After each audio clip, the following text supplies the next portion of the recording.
mantan Menteri Koordinator Politik Hukum dan Keamanan Mahfud MD, mengungkapkan kecurangan pemilu yang melibatkan pemerintah tidak hanya pada pemilu 2024, tetapi sudah terjadi sejak 2019. Pernyataan itu Mahfud sampaikan dalam seminar pelaksanaan pemilu 2024. Belakangan ini ada tengarai, pola kecurangan pemilu bergeser. Pemilu itu selalu curang, tapi sampai dengan tahun 2014 kecurangan itu sifatnya horizontal, antar kontestan antar ini. Pemerintah tidak ikut mencurangi. Tapi sejak tahun 2019 sampai sekarang ditengarai, kecurangan bergeser lagi, bukan hanya horizontal, sekarang vertikal.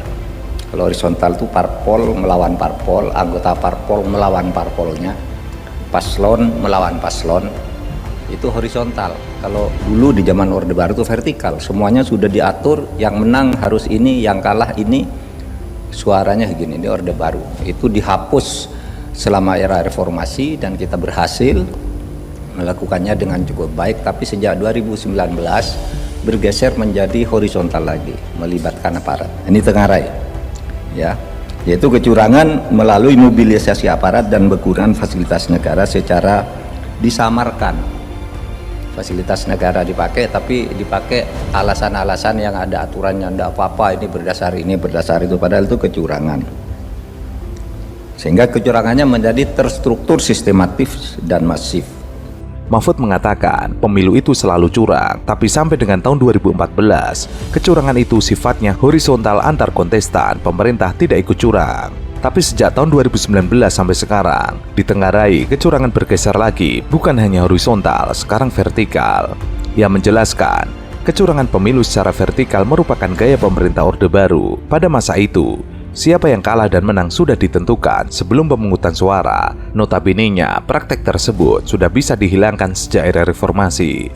Kecurangan bergeser sebatas hanya antar kontestan pemilu. Tetapi sejak 2019 bergeser menjadi horizontal lagi, ditengarai, yaitu kecurangan melalui mobilisasi aparat dan menggunakan fasilitas negara secara samar. Fasilitas negara dipakai, tapi dipakai alasan-alasan aturan yang ada.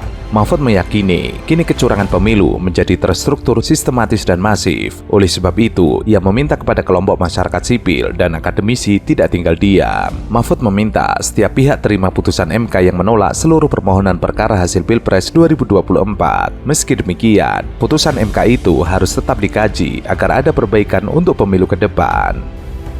Namun hasilnya menurut MK, dugaan-dugaan kecurangan terstruktur, sistematis dan masif itu tidak terbukti secara hukum.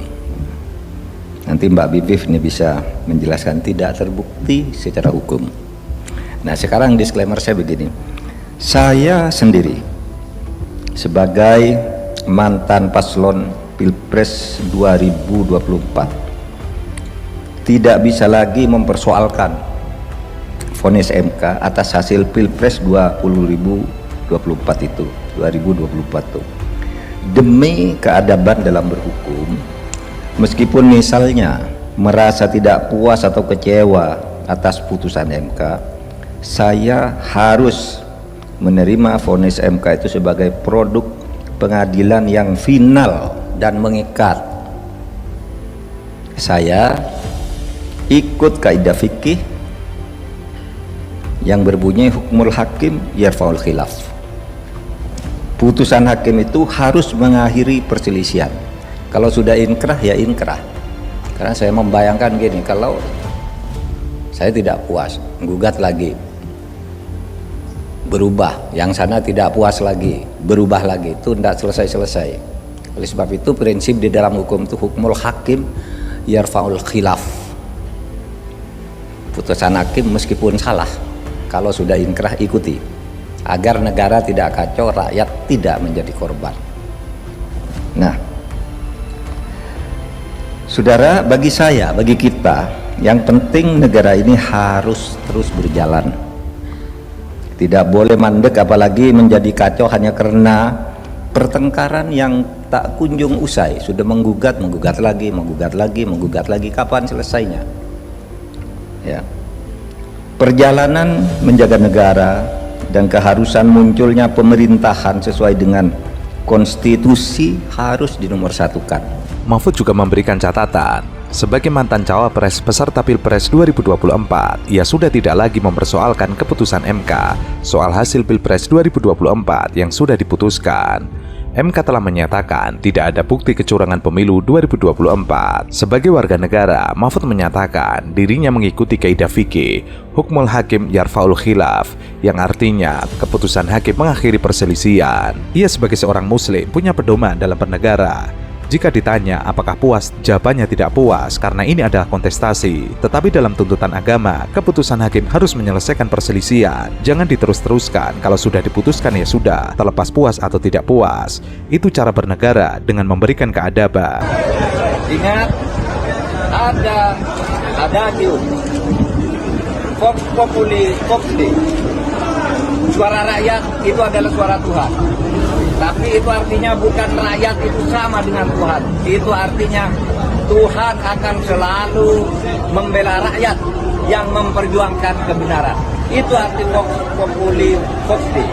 Oleh sebab itu, siapapun yang melawan aspirasi rakyat, yang menekan-nekan rakyat dengan cara tidak fair, maka aspirasi masyarakat itu akan mencari jalannya sendiri untuk menuju kemenangannya.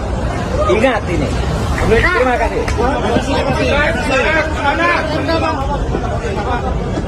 Mahfud juga memberikan jawaban berkelas ketika ia mendapatkan tawaran untuk bergabung di pemerintahan Prabowo Gibran. Pasangan Ganjar Pranowo di Pilpres 2024 itu mengatakan bahwa ia memiliki standar etik soal dirinya bergabung di pemerintahan Prabowo Gibran atau tidak.